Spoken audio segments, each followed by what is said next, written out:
First and foremost, condolences to Thomas Bowers' friends and family. Any time a life is lost, it's an absolute tragedy, and this could have been absolutely avoided.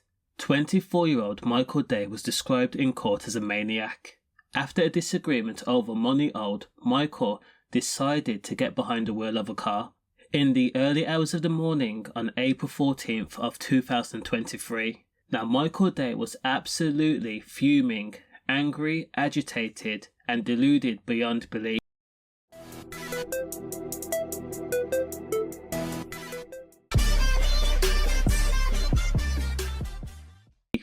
at the fact that his victims, 33-year-old Thomas Bowers and 53-year-old Stephen Byrne, had the minerals to confront a man at a flat. Now, Micheal wanted to end their lives, plain and simple, there's no debate about it, and he was going to use an ashtray in order to kill them. Stephen Byrne and Thomas Bowers had confronted a man at a flat in the Springnburn area of Glasgow. During the argument/disagreement, Stephen accepted that voices had been raised and tempers had flared, but no hands or feet or items had been used in violence or intimidation. It was classed as a typical bust-up. Now, Micheal, who only had a provisional driving licence, he drove to the scene in his Vauxhall Astra. He then tailed Thomas and Stephen a few minutes after they had left the flat. While Stephen and Thomas were walking along Peters Hill Road at the junction, minutes after leaving the flat, Micheal, blinded by rage, had revved his engine, stomped on the acceleration pedal, and then drove deliberately at Thomas and Stephen. Both men were said to have turned towards the sound of the approaching car, and of course blinded by the lights. Stephen and Thomas had attempted to jump out of the way, however both men were ploughed into, and they went flying. So disgusted by Thomas and Stephen was Micheal Day that after he ploughed into his victims, he then reversed the car a few metres, and then once again pressed the acceleration pedal and then ploughed into his victims for a second time, causing catastrophic injuries. When the Glasgow men were unmoving on the ground, their frames mangled in all whichever direction and red staining the tarmac, Micheal then drove away, fleeing the scene. Police who actually reviewed the CCTV footage while they was investigating the crime mentioned that while Stephen and Thomas were incapacitated on the ground, the footage had captured the incident, and it showed a certain group of people coming to the scene and actually going through Thomas Bowers' pockets. Tragically, Thomas Bowers was killed in the incident, while Stephen Byrne was seriously injured and is still in a wheelchair trying to recover.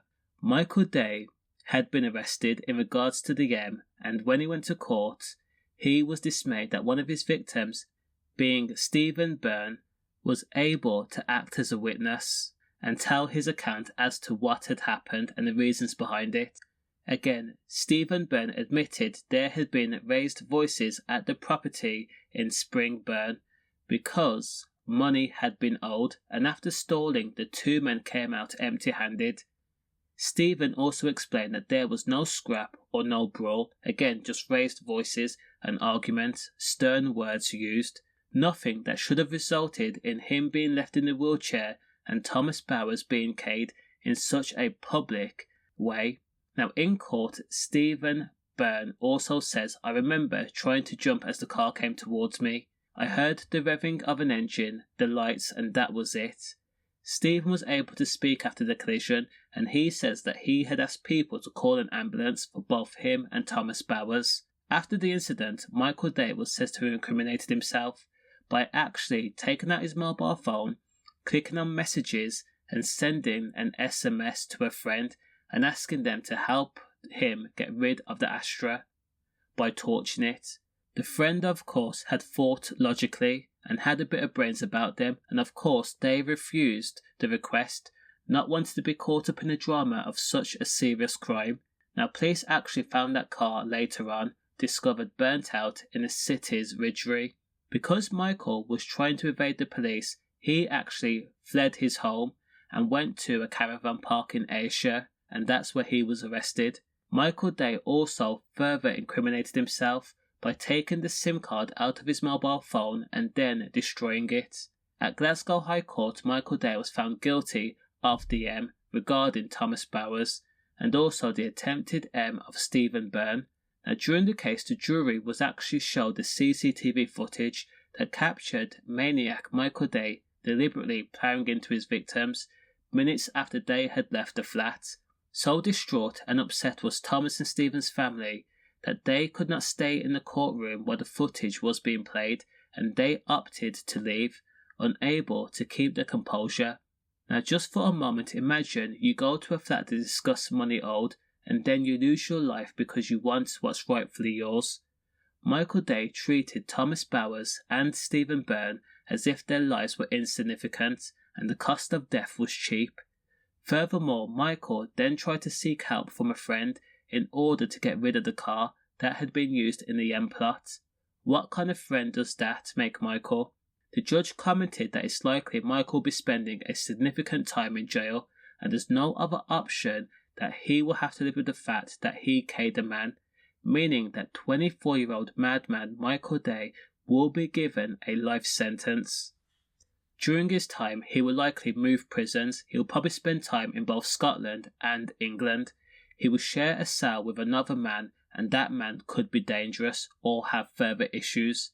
He has to contend with the fact that he is not likely going to be the biggest, baddest man on the wing, and he will have to smell the other man's excretion, and this will be on a daily basis. He will also be rubbing shoulders with other Ks. His family will likely move on with their lives, and Micheal Day will be nothing more than an afterthought for his friends. Distant memory. He will be the topic of conversations in pubs where people will call him an idiot or a scumbag for killing a man over something so petty, and then attempting to kill a second man for the same reason, and of course throwing away his life. He will be the butt of a lot of jokes. Now, Micheal Day is due to be sentenced next month, so that will be March 2025.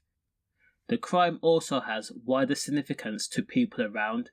When you take a life, it's not just the person who's guilty and of course the person who lost their life who suffers, it's also friends, family, the local community.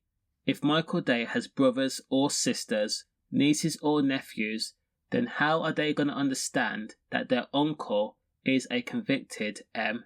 A lot of people are always found guilty by association, and they'll be tarnished with the brush.